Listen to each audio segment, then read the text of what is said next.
Assalamualaikum warahmatullahi wabarakatuh. Halo semuanya, semoga kalian tetap sehat dan semangat ya.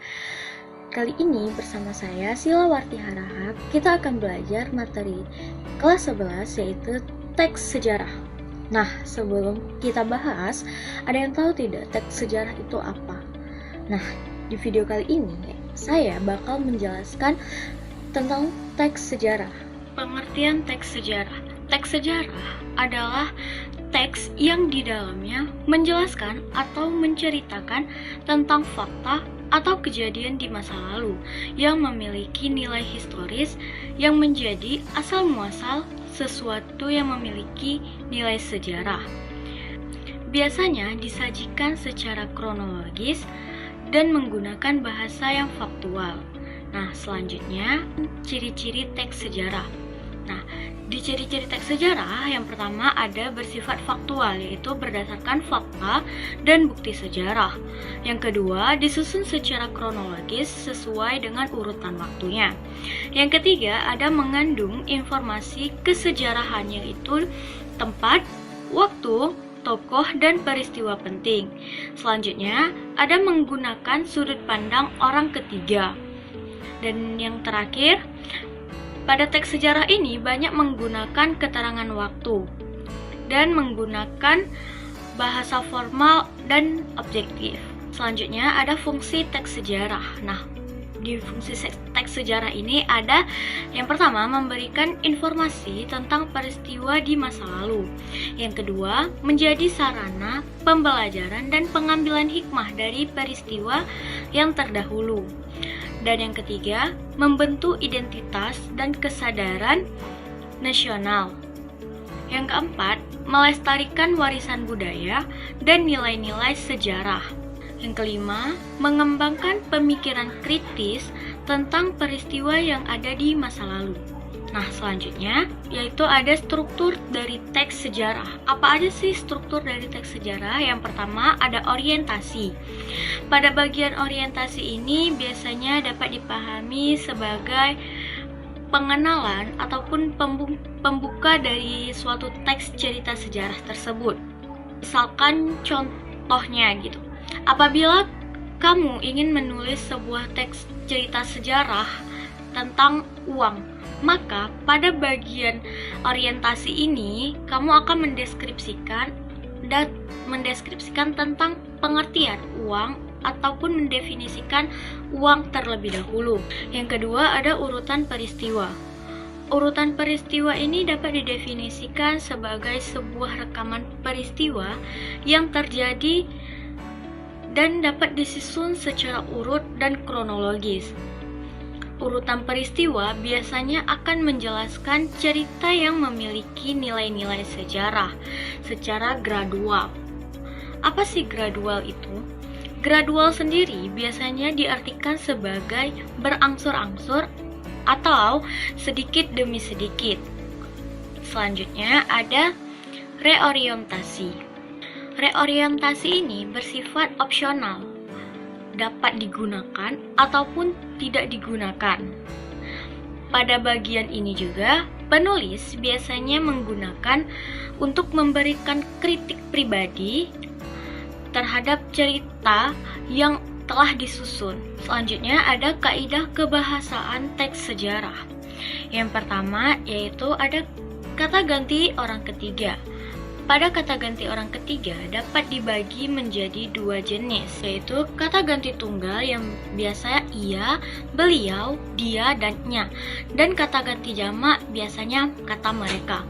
Selain kedua jenis kata ganti tersebut, kata ganti orang ketiga di dalam teks sejarah juga dapat berupa nama orang ataupun nama tokoh. Yang kedua ada keterangan waktu atau masa lampau. Keterangan waktu sendiri biasanya digunakan untuk memberikan keterangan tentang waktu ataupun kapan suatu peristiwa itu terjadi. Selanjutnya ada keterangan tempat. Pada keterangan tempat ini digunakan untuk memberikan keterangan yang menunjukkan dan menginformasikan lokasi atau tempat terjadinya suatu peristiwa. Keterangan tempat juga dapat ditandai dengan beberapa kata, misalnya di, ke, dan dari. Selanjutnya ada konjungsi temporal atau yang biasa disebut dengan waktu. Pada konjungsi temporal ini dapat dipahami sebagai sebuah kata untuk menghubungkan sesuatu yang menandai waktu. Berdasarkan letaknya, konjungsi temporal ini dibagi menjadi dua, yaitu intrakalimat dan antar kalimat. Yang kelima, ada konjungsi kausalitas, yaitu sebab dan akibat. Konjungsi kausalitas ini dapat diartikan sebagai sebuah kata yang menghubungkan sesuatu yang menyatakan sebab akibat. Konjungsi kausalitas ini juga dapat dibagi menjadi dua kelompok. Yang pertama ada intrakalimat, yaitu konjungsi yang menyatakan dalam suatu kalimat. Misalnya, pada kata karena dan pada kata sebab. Yang kedua ada antar kalimat, yaitu konjungsi yang menyatakan dalam dua kalimat. Contohnya ada pada kata oleh sebab itu, oleh karena itu, dan maka daripada itu. Yang keenam ada nomina. Penggunaan nomina biasanya mengacu pada suatu nama, misalnya seperti pada nama orang, hewan, atau bisa juga pada gagasan atau pada ide. Yang ketujuh ada verba. Verba adalah kata yang menunjukkan tindakan, biasanya ditandai dengan imbuhan, yang dimana kata imbuhannya adalah me, di, ber, ter, me, kan, berkan. Contoh pada penggunaan verba ini adalah pada kata melihat, melukis, dan diserahkan. Selanjutnya, perbandingan teks sejarah dengan teks yang lainnya, yang dimana bisa kita lihat yaitu teks sejarah dengan teks biografi. Mungkin beberapa mengiranya bahwa teks sejarah dan teks biografi ini sama. Iya, mereka sama-sama memiliki persamaan, yaitu keduanya berdasarkan fakta dan peristiwa yang nyata. Namun, terdapat perbedaan pada kedua teks tersebut, yaitu pada teks sejarah berfokus pada peristiwa ataupun kejadian penting, sedangkan pada teks biografi berfokus pada kehidupan seseorang. Teks sejarah membahas kejadian secara luas, sedangkan teks biografi hanya membahas pada satu tokoh saja. Selanjutnya ada langkah-langkah menulis teks sejarah. Yang pertama ada menentukan topik sejarah yang akan ditulis. Yang kedua, mengumpulkan data atau informasi dari sumber-sumber terpercaya, yang dimana ada buku, dokumen, arsip, wawancara saksi sejarah. Yang ketiga, menyusun kerangka tulisan berdasarkan struktur teks sejarahnya. Yang keempat, ada menulis orientasi sebagai pengantar yang memuat informasi umum tentang peristiwa sejarah. Yang kelima, ada menyusun urutan peristiwa secara kronologis dengan detail dan jelas. Yang keenam, ada menulis reorientasi yang berisi kesimpulan atau refleksi tentang peristiwa tersebut. Dan yang terakhir, menyunting tulisan dengan memperhatikan kaidah kebahasaan dan keakuratan informasinya. Yang terakhir ada melakukan revisi jika diperlukan untuk memastikan kebenaran isi dan kejelasan penyampaian dari sebuah teks cerita sejarah tersebut. Berikut teman-teman dapat menjawab pertanyaan berikut. Manakah yang merupakan ciri khas dari teks sejarah? A. Menggunakan sudut pandang orang pertama. B. Menceritakan peristiwa fiksi yang menarik. C. Disusun berdasarkan urutan kronologisnya. D. Menggunakan gaya bahasa yang berlebihan.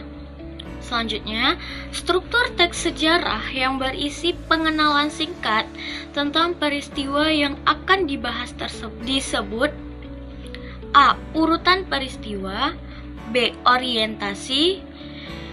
C. Reorientasi. Dan D. Argumentasi. Yang terakhir ada, berikut ini adalah kaidah kebahasaan teks sejarah, kecuali A. Menggunakan konjungsi temporal. B. Menggunakan konjungsi waktu yang jelas. C. Menggunakan kata ganti orang pertama. D. Menggunakan kalimat aktif dan kalimat pasif. Kesimpulan dari video kali ini adalah teks sejarah ialah instrumen intelektual yang memungkinkan kita memahami kompleksitas perjalanan umat manusia, membuka wawasan yang mendalam tentang masa lalu, dan memberikan fondasi untuk kita memahami masa kini serta mempersiapkan diri akan pada masa yang akan datang.